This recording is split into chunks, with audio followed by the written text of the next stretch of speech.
بعد سماعها عنوانا ولك الخيار. اتصلت علي تعرض مشكلتها. قالت: كانت لي علاقة مع شاب، كان من ثمراتها أني وقعت في الحرام مرات ومرات، لكنني بعد حج هذا العام تبت وندمت وأقلعت عن الذنب، فبماذا تنصحني؟ قلت: اصدقي في التوبة واسأل الله الثبات. فانفجرت باكية وهي تقول: والله إني صادقة. انفجرت باكية وهي تقول: والله إني صادقة، لقد أحرقت المعاصي قلبي وأجرت دمعي حارا على وجهي. فهدأتها وقلت: أبشري بالخير، فرحمة الرحمن واسعة، وإنه غفار لمن تاب وآمن وعمل صالحا ثم اهتدى.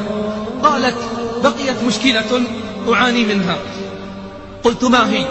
قالت: لا زال يتصل بي من حين إلى حين، أو يرسل إلي رسائل في الجوال، مع العلم أنه هو أيضا قد صلح حاله وتبدلت أوضاعه. فقلت: ما الهدف إذن من الاتصال والإرسال؟ هذا باب من أبواب الشيطان ولا بد أن يغلق، فإن الله قد قال: ولا تتبعوا خطوات الشيطان. إن كان صادقا ويريد تصحيح ما كان فليطرق البيت من بابه. قالت: إنه يستمع لأشرطتك ويتابع أخبارك. قلت: أعطيني رقم هاتفه وسأتصل عليه. اتصلت عليه وعرفته بنفسي ففرح واستر، فقلت له: اتصلت علي فتاة يهمها أمرك وتريد لك الخير، لقد قالت: لقد كنت أنت وإياها على علاقة محرمة، ثم من الله عليكما بالتوبة والهداية، فاحمد الله على ذلك. ثم قلت: لكن بقي أمر. قال: ما هو؟ قلت: أمر الرسائل والاتصال. إن كنت صادقا تريد أن تصحح ما مضى فاطرق البيت من بابه، كما قال الله: وأتوا البيوت من أبوابها، وإلا فاقطع ذلك وأغلق باب الشيطان. فوعدني خيرا. دارت الأيام ومضت الليالي، ثم اتصلت علي الفتاة مرة أخرى، فسألتها عن أخبارها وحالها فقالت: على أحسن حال. ثم سألتها عن فلان فقالت: لقد انقطعت الرسائل تماما وانقطع الاتصال، لكن. ثم سكتت وطال سكوتها، فقلت: ما بك؟ قالت: هناك أمر لا بد أن تعرفه، فكيف أستحي منك وأنا لم أستحي من الله؟ قلت: ما هو؟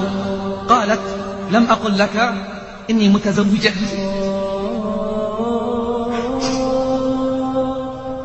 قالت: لم أقل لك إني متزوجة وعندي 3 أطفال. فصعقت أنا وتلعثمت ولم أستطع الكلام. صاح في داخلي صائح ونادى مناد: يا الله، ألهذه الدرجة وصل بنا الضياع والانحلال؟ حبست دموعي أسا على واقع المسلمين. قالت باكية: لم لا تتكلم؟ أعلم أن جرمي عظيم، ولكني تائبة، والله يحب التوابين، ووالله إني نادمة ومنطرحة بباب رب العالمين. تمالكت نفسي وقلت: والأطفال، أطفال من؟ فقالت: أقسم بالله العظيم إنهم أبناء أبيهم، وأنا متأكدة من ذلك. فقلت: هل عرفت الآن لماذا كان الزنا من أشنع الجرائم وأقبحها؟ به تنتهك الأعراض وتختلط الأحساب والأنساب، لذلك قال الله: ولا تقربوا الزنا إنه كان فاحشة وساء سبيل.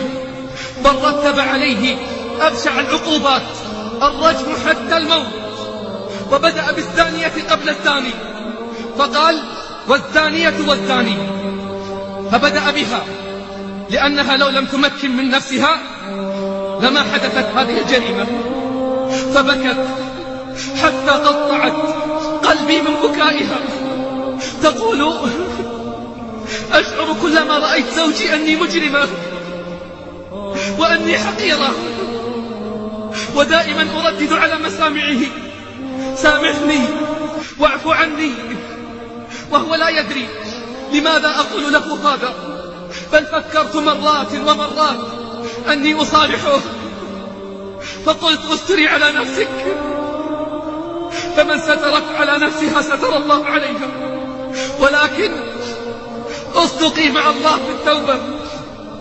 فزاد بكاؤها، شعرت حينها أنها صادقة، شعرت حينها أنها صادقة في توبتها، أحسبها والله حسيبها، وكل ابن آدم خطاء وخير الخطائين التوابون.